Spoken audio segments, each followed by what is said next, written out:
প্রথমে আমি ঢাকা বিশ্ববিদ্যালয়ে যারা জয়ী হয়েছে এবং যারা অংশগ্রহণ করেছে স্বতঃস্ফূর্তভাবে এবং ব্যাপকতরভাবে তাদের অভিনন্দন জানাই এই বিজয়ে। এই বিজয় আসলে আ একটি পরিবর্তনের পক্ষের বিজয়। এই বিজয় গেল ৫৪ বছর ধরে আমাদের এখানে যে পাওয়ার পলিটিক্স এর নামে আধিপত্যবাদী পলিটিক্স বা আমাদের এখানে যে ধরনের কি বলবো যে আ বাবা, বাবা বা ইত্যাদি এরকম যে বাপের দেশ, অমুক দেশ ইত্যাদির যে রাজনীতি চলে এসেছিল সেইটার একটি অবসানের ইঙ্গিত দেয় এই বিজয়। তো আমি আবার অভিনন্দন জানাই যারা বিজয়ী হয়েছেন এবং যারা অংশগ্রহণ করেছেন। এই যে প্রায় ৯০-৯৫ ভাগ, সরি ৭৮ থেকে ৮০ ভাগ শিক্ষার্থী তাদেরকে। এখন প্রশ্ন হচ্ছে যে এই বিজয় আমাদের রাজনীতিতে বা আগামীর রাজনীতিতে কতটুকু প্রভাব ফেলবে? সেটা একটি বেসিক কোয়েশ্চেন এখন দেখা দিয়েছে।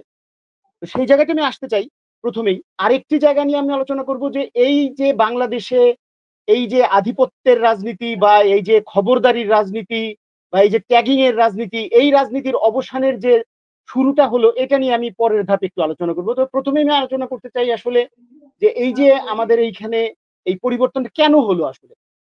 আমরা যদি এরশাদ বিরোধী আন্দোলনের পরের দিকে তাকাই, ৯০ পরবর্তীতে যে কথিত গণতন্ত্রের নামে যে নবযাত্রাটি শুরু হলো আমাদের এখানে, সেই নবযাত্রায় যে আধিপত্যবাদী রাজনীতির কায়েম হলো, সেখানে যে আকাঙ্ক্ষা ছিল মানুষের যে আমরা গণতান্ত্রিক দেশ পাবো এরশাদ বিরোধী আন্দোলনের ৯ বছরের আন্দোলন সংগ্রাম শেষে, সেই জায়গাটি যেন ছেদ পড়লো। যারা ক্ষমতায় আসলেন, যারা এই ৯০ থেকে ৩ দশক, গত ৩ দশকে আমাদের দেশটিকে শাসন করলেন, তারা সেই ঘটেছে ডাকসুরে নির্বাচনের বিজয়ের মধ্যে দিয়ে।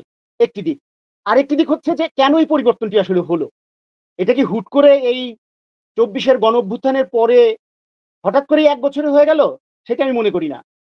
এই ক্ষেত্রে দুটো বিষয় কাজ করে। একটি হচ্ছে আন্তর্জাতিক পরিসরে যে ব্যাপকতরভাবে ইসলামোফোবিয়া বা ইসলাম বিরোধিতার যে চর্চাটি হয়েছে রাজনৈতিকভাবে এবং ক্ষমতাকেন্দ্রিক রাজনৈতিকভাবে, সেইটি একটি দিক। আরেকটি দিক হচ্ছে আঞ্চলিক পরিসরে হিন্দুত্ববাদী রাজনীতির যে একটি বিস্তার ঘটেছে, সেইখানে মুসলমানদের উপর নির্যাতন, ইসলামের প্রতি কটাক্ষ করা, ইসলামকে হেইট করা, এই যে জায়গাটি, এই দুটি কারণ মিলিয়ে আসলে আজকের শুধু বাংলাদেশ না, বাংলাদেশের মতো ইসলাম প্রধান বা মুসলিম প্রধান দেশগুলোতে এই ধরনের পরিবর্তনের আভাস দেখা যাচ্ছে বা পরিবর্তন ঘটছে। তবে আমি মনে করি না যে বাংলাদেশের এই পরিবর্তন কোনোভাবেই, যেটি কিনা আশঙ্কা করেন যারা চেতনাবাজের রাজনীতি করেন, যারা এখানে মুক্তিযুদ্ধের রাজনীতিকে বিক্রি করেছেন, যারা মুক্তিযুদ্ধের রাজনীতিকে হাতিয়ার করে রাষ্ট্র ক্ষমতা দখল করেছেন, রাষ্ট্র ক্ষমতায় আসীন থেকেছেন, তারা যেটি বলেন যে এখানে আফগানিস্তান হয়ে যাবে, এখানে জঙ্গিবাদের আস্তানা হয়ে যাবে, আমি সেটা মনে করি না। কারণ ইসলামেরও একটি পরিশীলিত রূপ রয়েছে, যা আমরা দেখেছি মালয়েশিয়াতে, যা আমরা দেখি ইন্দোনেশিয়াতে, যা আমরা দেখি আপনার ইয়েতে কি বলে এটা তিউনিসিয়াতে, এই জায়গাগুলোতে আমরা দেখছি। এখন সেই পরিশীলিত রূপের সন্ধান আমাদেরকে করতে হবে। ইসলামকে, যেখানে সংখ্যাগরিষ্ঠ মানুষ মুসলিম, সেই মুসলমানদেরকে সেই পরিশীলিত রূপের সন্ধান করতে হবে, যেখানে আসলে একটি ভুক্তিমূলক রাষ্ট্র গঠিত হবে, অন্তর্ভুক্তিমূলক সমাজ গঠিত হবে। এমনটা না যে আজকে যে অন্তর্ভুক্তিমূলক সমাজের কথা বলা হচ্ছে, সেইটি আমাদের দেশে নতুন। আমাদের বাংলাদেশের আবহমান যে রাজনৈতিক সংস্কৃতি, আবহমান যে পারিবারিক সামাজিক সংস্কৃতি, সেই সংস্কৃতিতে ইনক্লুসিভিটির যে চূড়ান্ত একটি বা যে ইতিবাচক একটি দিক আমরা অতীতে চর্চিত হতে দেখেছি, সেই চর্চাটি যেন গেল ৩ দশকে বা গেল ৪-৫ দশকে সাংঘাতিকভাবে বিঘ্নিত হয়েছে। বিশেষ করে ৭১ মুক্তিযুদ্ধের পর যেটি আকাঙ্ক্ষিত ছিল যে সেটিকে রাষ্ট্রিক পরিসরে রূপ দেওয়া হবে, সেটি হয়নি।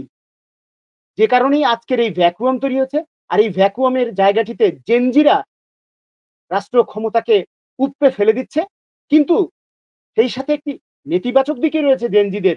জেনজিদের কোনো রাজনৈতিক দলের আশ্রয় নেই। রাজনৈতিক দলের নেতৃত্ব নেই। তারা প্রতিবাদ করে, তারা অন্যায় দেখলে প্রতিবাদী হয়ে ওঠে। তারা একটি সবাইকে নিয়ে থাকতে চায়। এই হলো জেনজির বৈশিষ্ট্য। সেই জায়গাটিতে যখন এই রাজনৈতিক নেতৃত্বের ঘাটতি পড়ে, খামতি পড়ে, তখন তারা সেই রাজনৈতিক নেতৃত্বের দিকে তাকায় না। যেমন আমরা ২৪ এর অভ্যুত্থান দেখেছি। কোন ধরনের রাজনৈতিক দলের নেতৃত্বহীন একটি মুভমেন্ট হয়েছে। এখানে কোন রাজনৈতিক দলের নেতৃত্ব ছিল না। আজকে কয়েকদিন আগে, ২ দিন আগে নেপালে যেটা দিনের মাথায় বলেছে যে আমাদের আন্দোলনকে উগ্রবাদীরা হাইজ্যাক করেছে। এই যে হাইজ্যাক হয়ে যাওয়ার জায়গাটি, সেটি বাংলাদেশেও ক্রমবর্ধমানভাবে স্পষ্ট হয়ে উঠছে আমরা দেখছি।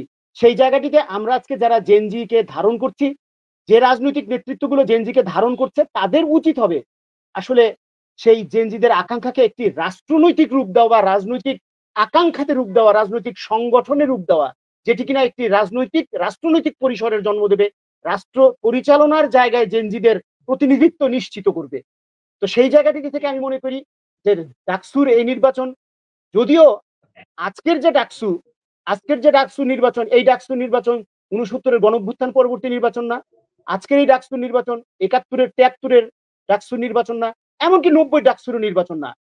এটি একটি স্বতঃস্ফূর্ত বহিঃপ্রকাশ জেনজিদের, বিশেষ করে ব্যাপক তরুণ জনগোষ্ঠীর স্বতঃস্ফূর্ত বহিঃপ্রকাশ, যেখানে কোনো রাজনৈতিক কূটচাল নেই, একেবারেই স্বতঃস্ফূর্ত। কিন্তু সেই স্বতঃস্ফূর্ত বহিঃপ্রকাশকে একটি মানুষের পক্ষের রাজনীতি, কল্যাণমুখী রাজনীতি, একটি অন্তর্ভুক্তিমূলক রাজনীতি, যে চর্চা আমাদের দেশে ছিল আবহমান কাল ধরে, যেখানে ধর্ম, বর্ণ, গোত্র নির্বিশেষে আমরা অন্তর্ভুক্তিমূলক একটি রাজনৈতিক পরিসরে, সামাজিক পরিষদে বসবাস করতাম।